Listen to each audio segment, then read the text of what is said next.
Toujours dans le cadre de l'évaluation musculaire analytique, cette fois-ci on va passer aux muscles du plan postérieur de la cuisse. Après le quadri, le sarto, les adducteurs ainsi que le TFL, on va passer à la loge postérieure. La loge postérieure de la cuisse présente à décrire un muscle ou des muscles que vous connaissez tous qui sont les ischio-jambiers. Les ischio-jambiers sont répartis en deux groupes. Juste pour vous simplifier un peu la tâche, pour que vous puissiez avoir une vision sur le plan anatomique, ischio-jambiers répartis en deux groupes ou en deux colonnes. Une colonne pour une partie interne qui présente à décrire le semi-tendineux et le semi-membraneux. Une colonne externe ou une partie externe formée par ce qu'on appelle le biceps fémoral. Je dis bien le biceps fémoral, non pas le biceps brachial, le biceps fémoral. Ce fameux biceps fémoral présente à décrire deux chefs, la longue portion et la courte portion. Le long biceps et le court biceps. L'ensemble de ces deux colonnes, biceps fémoral avec ses deux chefs, semi-tendineux et membraneux en dedans, forment ce qu'on appelle les ischio-jambiers. D'après certains auteurs, on les prononce en tant qu'ischio-jambier. Ça s'écrit avec un I-S-C-H, ischio ou ischio-jambier. Tout dépend de la prononciation et des régions. Donc, ischio-jambier. Loge postérieure, les mots-clés, les mots à retenir, loge postérieure de la cuisse. Qui dit ischio, donc ça nous rappelle l'origine ou le point d'attache, d'ancrage osseux. Automatiquement, ce sont des astuces pour que vous puissiez retenir votre anatomie. Ischio, donc insertion au niveau de l'ischion, ou ce qu'on appelle la tubérosité ischiatique, qui est une partie au niveau de l'os iliaque ou l'os coxal. Et puis, les muscles se prolongent par un corps musculaire et bien sûr, se terminent par des tendons. Donc, si on veut parler du semi-tendineux, comme vous le savez tous sur le plan anatomique et descriptif, donc c'est un muscle qui se termine au niveau de la patte doigt, semi-tendineux, ischion en haut, se prolonge par un muscle, se termine par un tendon au niveau de la patte doigt. Juste derrière ou devant, si vous voulez, il y a le semi-membraneux qui lui aussi prend insertion au niveau de l'ischion qui se prolonge et qui se termine bien sûr au niveau du tibia, mais non pas au niveau de la patte doigt. Il se termine par trois tendons, si on veut parler un tout petit peu du détail anatomique. Le tendon direct, réfléchi et récurrent, et je ne reviendrai pas sur les détails, vous avez déjà vu ça dans votre cours d'anatomie descriptive en biologie.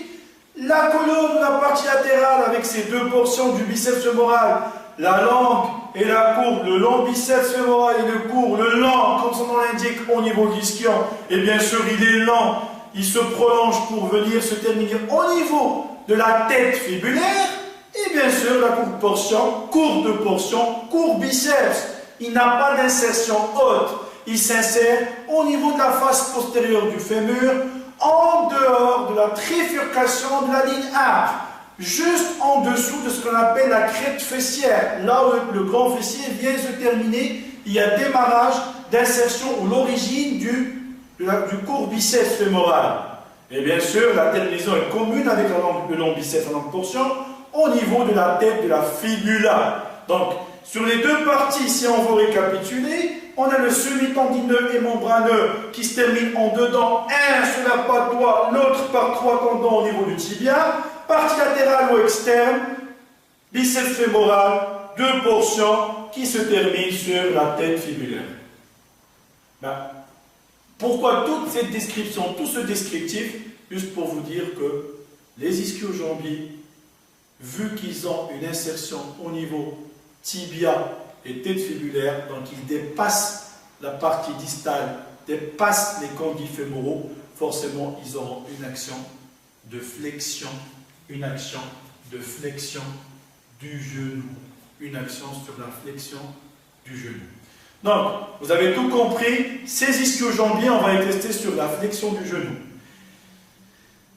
Pour les gens qui disent que les ischio-jambiers ont une action d'extension de hanche, on est tout à fait d'accord.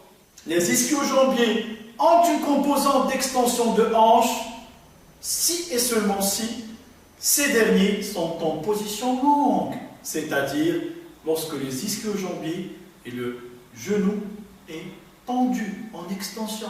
Les ischio-jambiers deviennent extenseurs de hanche.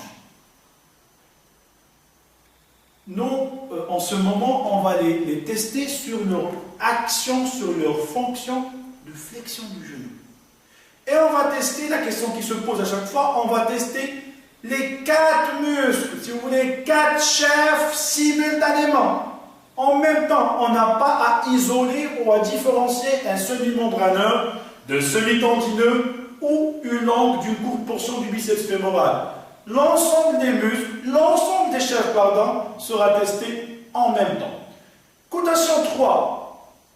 À chaque fois, je vous rappelle le principe des cotations. Cotation 3, c'est le fait de solliciter le muscle contre pesanteur, contre sa charge, contre le poids du segment qui sera mobilisé. Donc, pour la cotation 3, je serai obligé d'installer mon patient. Bien sûr, pour pouvoir travailler contre pesanteur, la flexion du genou, je serai obligé d'installer en décubitus ventral. À chaque fois qu'on cherche, comme je vous le dis toujours, à chaque fois qu'on cherche à mettre un patient en ventral, veillez à ce que la région lombaire, la lourdose lombaire, la courbure lombaire soient protégées. Évitez de mettre vos patients directement à plat ventre, ça ne fait qu'augmenter la lordose, et ça va avoir des contraintes sur l'ensemble de l'ensemble des vertèbres vertébrales et surtout des contraintes et des pressions sur les facettes articulaires interapophysaires. Donc un coussin sous les épines iliaques antéro-supérieures, sous la ceinture tout simplement. Voilà. Patient ventral et on va tester comme exemple, on va prendre comme exemple le membre inférieur, les ischio-jambiers du côté droit. Patient ventral, bien sûr, pour le repos et la détente, il se peut que le patient mette le front sur la face dorsale de ses mains pour une détente et un relâchement maximal. Patient ventral, coussin sous les épines iliaques. Je me place, ou plutôt le thérapeute, l'évaluateur, doit se placer latéralement par rapport aux membres et aux muscles à évaluer. Restez le plus proche du patient. Pourquoi? Pour pouvoir inspecter, voir le galbe, la trophicité musculaire, voir la faiblesse, voir la qualité de la contraction, voir s'il y a de l'atrophie ou pas. Après avoir montré au patient le geste à réaliser, qui est une flexion du genou dans tout le secteur, en partant d'une extension totale vers une flexion totale. La seule contrainte ici, c'est qu'en démarrant d'une extension totale et en arrivant à 90 degrés de flexion, je répète, en démarrant d'une extension totale vers 90 degrés de flexion, c'est-à-dire le segment jambier à la verticale, au-delà de 90 degrés, le mouvement sera aidé par la pesanteur. Le mouvement sera aidé par la pesanteur. Et par conséquent, il va falloir remplacer, pallier à cette perte de pesanteur par l'application d'une légère résistance. Et je dis bien une légère, minime, mais à partir de 90 degrés. En partant d'une extension totale vers la flexion 90 degrés, le mouvement se passe ou se fait contre pesanteur. Donc on a le poids, tout le poids du segment jambier du pied qui vont être sollicités par les ischios. Une fois arrivé à 90 degrés, autrement dit, segment jambier aux jambes à la verticale. Tout ce qui vient juste après 90 degrés sera aidé, sera fait, sera réalisé dans le sens de la pesanteur. Si sera réalisé dans le sens de la pesanteur, ça veut dire qu'on n'est plus contre pesanteur. On est aidé par la pesanteur, on n'est plus contre. Faire la différence entre dans le sens de la pesanteur, sans pesanteur et contre pesanteur. C'est pas la même chose. Donc arriver à la verticale, bien sûr mon segment jambier, arriver à 90 degrés, j'oppose une légère résistance. À quel niveau? C'est la question qui se pose à chaque fois. De préférence, la résistance doit être appliquée toujours jonction, tiers moyen, tiers distal. Évitez de résister au niveau du calcaneus. Évitez de résister au niveau du pied du talon. Ça ne fait qu'agrandir et d'allonger le bras de levier. Et donc à partir de 90 degrés, j'applique une résistance minime ou légère jusqu'à ce que l'amplitude de flexion se termine. Et comme ça, on peut juger que les ischio-jambiers sont de côté A3. Cotation 4. J'en profite de la même installation en ventrale pour évaluer mes muscles ischio-jambiers dans leur ensemble, bien sûr. Les 4 chefs à 4. Bien évidemment, pour côté A4 ou pour évaluer A4, il faut appliquer une résistance, toujours au niveau de la jonction tiers moyen, tiers distal. Et ma résistance, je vais l'appliquer au niveau de cette jonction tiers moyen, tiers distal en partant d'une extension totale jusqu'à ce qu'on arrive à la flexion totale.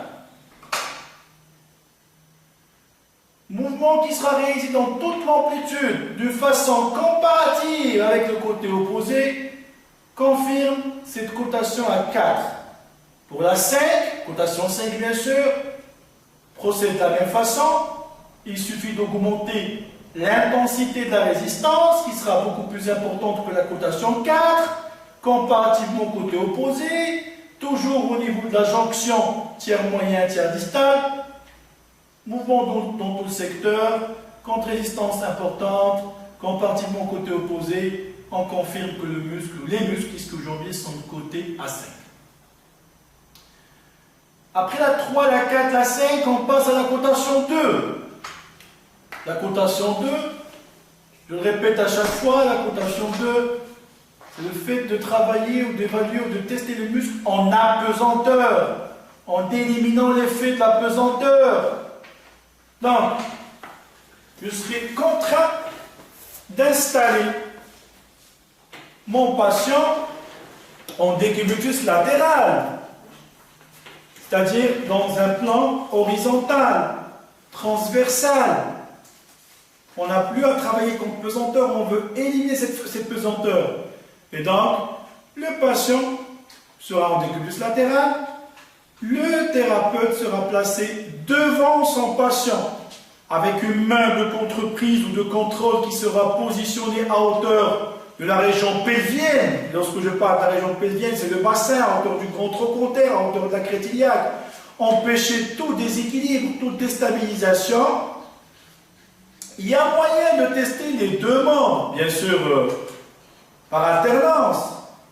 Mais il y a moyen de tester soit le membre supralatéral, c'est-à-dire que l'évaluateur sera positionné devant son patient, il n'a qu'à soulever le membre inférieur du côté à tester, soutenir le segment jambier, bien sûr, à partir du genou et de la partie distale de la jambe, et en partant d'une flexion, bien sûr, on ne fait que suivre le mouvement. Je le répète à chaque fois, ce n'est pas du travail actif aidé, ce n'est pas de l'activo-passif, ce n'est pas du passif. On ne fait que soutenir afin d'éliminer la pesanteur. On va soutenir à hauteur genou, cheville ou tiers distal de la jambe en partant d'une extension. Je ne fais que suivre le mouvement en soutenant le membre, le segment jambier, et le patient doit partir d'une extension vers une flexion. Pareil pour l'autre membre, infralatéral, le membre qui se trouve en contact avec le plan de travail. Dans ce cas-là, le patient sera toujours en décubitus latéral et le thérapeute, l'évaluateur, sera placé devant. Il n'a qu'à écarter le membre qui se trouve par-dessus et laisser le membre inférieur en contact avec le plan de travail dans une position d'extension, venir stabiliser à ce niveau-là et demander au patient de faire une flexion du genou, plier son genou, tout en faisant glisser le segment jambier sur le plan de travail. Le fait d'avoir un segment jambier qui repose sur un plan de glissement, ça permet d'annuler la pesanteur. Et donc comme ça, on peut confirmer que les muscles ischio-jambiers sont de côté A2.